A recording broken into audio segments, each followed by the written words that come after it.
to Israel now, which says its troops have killed a Palestinian militant commander in the raid in the occupied West Bank. At least 16 Palestinians have been killed in the operation that began late on Tuesday. Israel says the raid is aimed at destroying terrorist infrastructure. The UN Secretary-General has called for the operation to end. Antonio Guterres said it was fueling an already explosive situation in the West Bank. The operation is currently focused on refugee camps in two Bas, Jenin and Tulkarem. Here in the shattered streets of Tulkarem, Israel says it has already achieved significant success.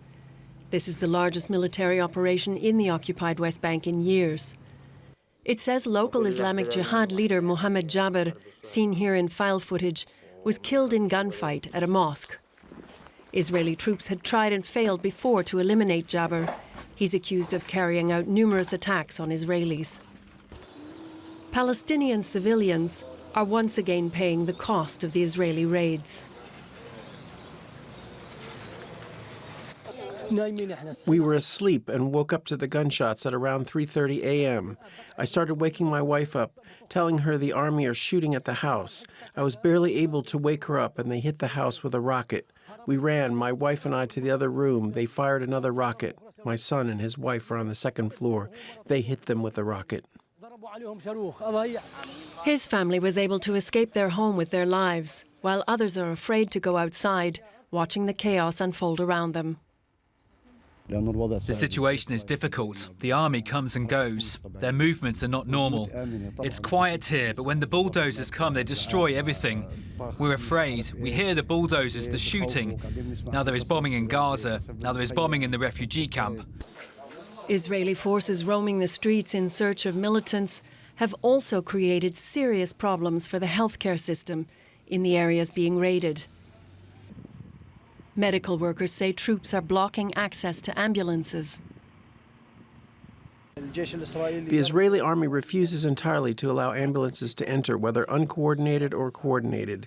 Even if we are allowed to enter, as you see, the ambulances cannot access the camps or even reach humanitarian cases and people with diseases. The UN is urging Israel to ensure injured people can obtain medical care. It's also calling for a halt to the operation in the West Bank, saying the campaign is fueling an already explosive situation. And for more on that, we can now speak to DW correspondent Tanya Ker, who joins me from Jerusalem. Tanya, you were in Tulkarem just yesterday. Give us a sense of the situation there. Well, what we could see, and we couldn't go into Nur Shams, one of the refugee camps there in Tulkarem, that was, is the main place where the Israeli army was operating yesterday.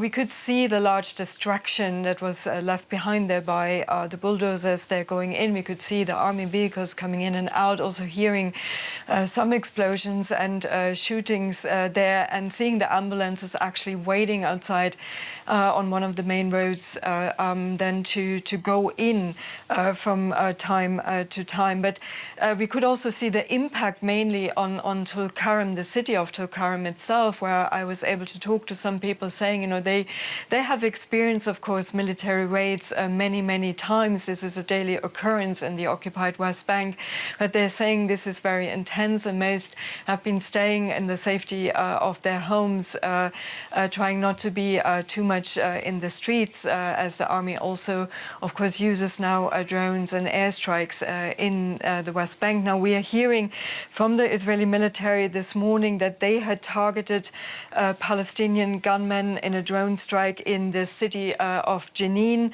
The military said it will provide further information later on. So, according to Palestinian reports there, a car was targeted, and there are also reports of other raids in other cities in the occupied West Bank, so this operation is ongoing. Tanya, we'll come back to you in a moment to talk about another issue. Israel and the World Health Organization have agreed to begin a polio vaccination campaign for children in the Gaza Strip on Sunday. It involves apparently a series of 3-day pauses in fighting to allow health workers to administer the vaccine. Hamas says it's supporting the plan. Gaza's hospital system has been devastated by fighting since last October, leading to a general health crisis there. 1.5-year-old Ilan Bakar is too weak to move. She lies still on this hospital bed, with her mom and grandmother by her side. Due to malnutrition, she is dehydrated, and it has caused serious complications. She is limp, has low potassium, acid in her blood, and infections in both lungs. These complications make contracting polio potentially fatal for Ilian. Now, with the 3-day truce agreed, her family hopes she can safely receive the much-needed vaccine. The truce begins on September 1st, with over 640,000 children under 10 years old expected to be vaccinated. It's critical that we reach 90% vaccination, that we get 90%, 90 vaccination coverage during each round. There will be 2 rounds, and with a split of 4 weeks. That is needed, actually. You need 90% plus to stop the outbreak, the transmission within Gaza, and prevent international spread of polio. And while the truce may save hundreds of thousands from polio, it's only temporary. After the truce ends, the lives of those children in Gaza and their families remain at risk, as the polio outbreak is just one part of a larger public health catastrophe. Let's go back to Tanya Ker in Jerusalem. Tanya, 3 days of limited pauses in fighting.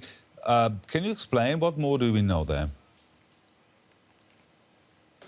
Well, it's not entirely clear yet how this will play out, or all the details of this vaccination campaign, as we just heard.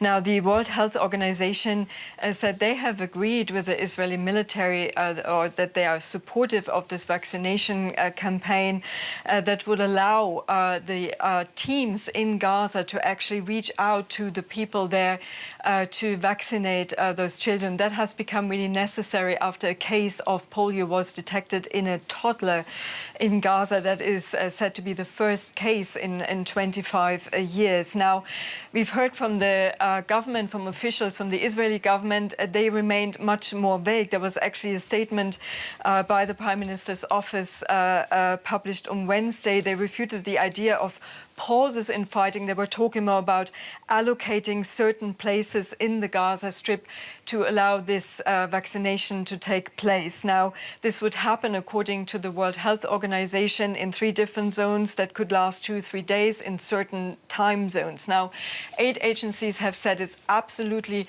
necessary to be able to plan, that they get some, clarity about this, because it's so difficult, as so many Gazans have been under evacuation order and displaced again in recent days, time and time again, and it's very, very difficult to reach out to all these people, that they also feel safe to come to these vaccination points if this will all play out as they have planned. DW correspondent Tanya Ker there, reporting from Jerusalem. Thank you, Tanya.